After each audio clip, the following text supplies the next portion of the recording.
Welcome to our show The Law with Nalwagana Shiba, your host here on MX Media. Today we are going to be looking at intercountry adoption. We see we have a lot of foreigners in our country and most of them get married here. We are looking at a situation where our foreigners or this couple cannot be able to give birth. What are the procedures or the solutions given to them in case they want to adopt a child? I'm not alone. I'm with the legal advisor here at Old Kampala Adult School, taking us through the end of the show. Hello. Hello. You're most welcome. Thank you so much. Briefly tell us your name. My name is Joshua Mali Mujuni. Yes, I am the legal advisor here at Old Kampala Adult School. Yes. We've seen a lot of situations especially we are talking about Uganda here. Old Kampala is one of the schools with foreigners, and we see it's another school. Let's look at a situation whereby this couple is unable to give birth, is unable to get a child. What are the procedures can this couple opt in able to adopt a child in Uganda? Yes, thank you very much. So if the couple can't get children naturally, there are a lot of options that this couple can follow to get to acquire children for themselves. And one of the options is, of course, adoption that we are going to be talking about. So in adoption, there are a lot of procedures that have to be followed to adopt a child. But before we go to those procedures, maybe I can first tell people what adoption is. In most cases, if the couple, for example, here at Old Kampala Adult School, we handle most of our students here are foreigners. Students who are not Ugandans. We hate calling them foreigners, but are students who are not Ugandans by citizenship. So most of them may want to marry or may go into marriage, but they might fail to get children.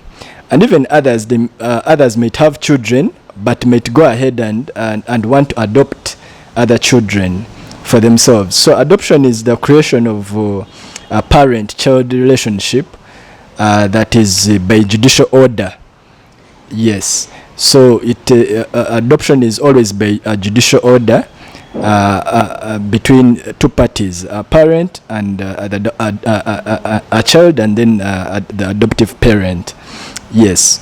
So practically that is it for adoption, and maybe with time we are going to see how a parent can be able to adopt the procedures that a parent can follow to adopt these children. Our viewer out there would like to know what is inter-country adoption. Of course, inter-country adoption is it's a parent-child relationship that is created by a judicial order, but now this one is between an international parent, a parent who is not a Ugandan. Yes, any parent who is not a Ugandan, let it be that this parent comes from a different continent that's not Africa, or even if the parent comes from Africa, but a country that's not particularly Uganda.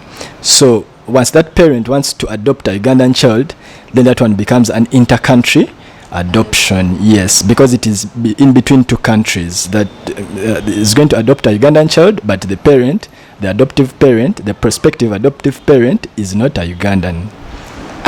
Is it possible for this process to occur, and what are the steps that anyone who's out there who would like to undergo through this process, what are the steps that they could take? Yes, the first question, yes, of course it is very possible for one to adopt for a foreign person to adopt a Ugandan child. The process, the requirements per se for this to happen, of course there are several requirements that one has to follow to be able to adopt a Ugandan child. One of the requirements is that prospective adoptive parent has to be 25 years of age and 21 years above the age of the child, meaning that if you want to adopt a certain child, you have to be at least 21 years older than that child. Yes, and then you don't have to be less than 25 years of age.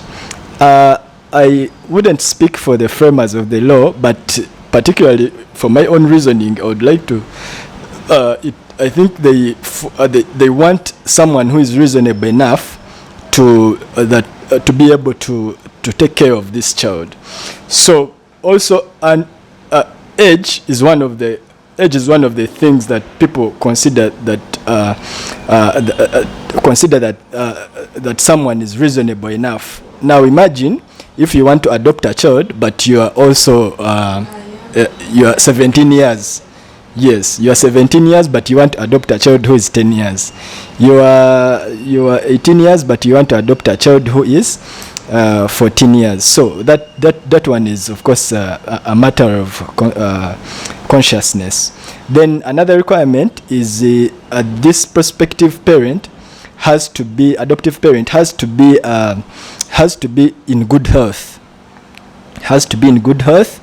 He or she doesn't have to be sickly, because now if you want to adopt a child, you have, of course, to take care of this child. So if you adopt a child and you are not in good health, it means that you might also maybe pass on and leave this child while suffering. Then another requirement, of course, the adoptive parent has to be I don't want to use the word wealthy, but he has to be with yes, not well off, but he has to be financially stable. You understand? Why? Because this child has to, the Constitution and the other laws about children, for example, the Children Act, they consider children. There are special laws for children. For example, they consider the welfare of the child. So if you want to adopt this child, you have to convince the court that you are going to maintain the welfare of the child in shape. The welfare of the child, of course, may include things to do with education, things to do with his health, things to do with anything that is going to maintain this child in good shape. So that means that that's why the adoptive parent, the prospective adoptive parent, has to be financially stable. Then we also have other things to do with consent. This prospective adoptive parent has to seek consent of the biological parents now of the child. It is not automatic that if someone wants to adopt, they have to adopt a child whose parents are dead. No, you can as well adopt a child whose parents are still alive, but you have to seek consent from the parents. Then if what if the parents are dead? We found this child in an orphanage. What should they do? Yes, so if the parents are dead, of course there are procedures. If the children are in orphanage, there are procedures. You have to seek consent from the orphanage. We have what we call foster care placements. So these children are always put in foster care.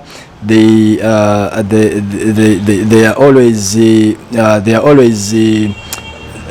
have to obtain that order of foster care. For example, you have this prospective adoptive parent has to take that child and take care of that child for more than for the period not less than 12 months. Previously it was supposed to be 3 years, but now they amended, so it is supposed to be right now not more than 12 months. So it means that if you want to adopt a child, this child is going to be under your supervision and care for not more than 12 months, but you are also going to be supervised by what we call a probation and social welfare officer, to make sure that you have really taken care of this child, and that this child, you have created a bond. There is a bond that has been created between you and this particular child. So what if you fail to meet those requirements? There are high chances that this child is going to be taken away. Yes, if you fail to meet those requirements, of course there are higher chances that you are not going to become able to adopt this child. And though there are other requirements, for example, like the first requirement of age, where we talked about that this prospective adoptive parent has to be at least 25 years and then 21 years older than the child. So that one we have exceptions to that requirement, where you prove there are exceptional circumstances that you can prove to show that yes, maybe I am 30 and I want to adopt a child who is 14, but of course I am not 21 years older than this child, but I can prove exceptional circumstances that I can do it. I can be able to adopt this child. There are several exceptional circumstances that someone can prove.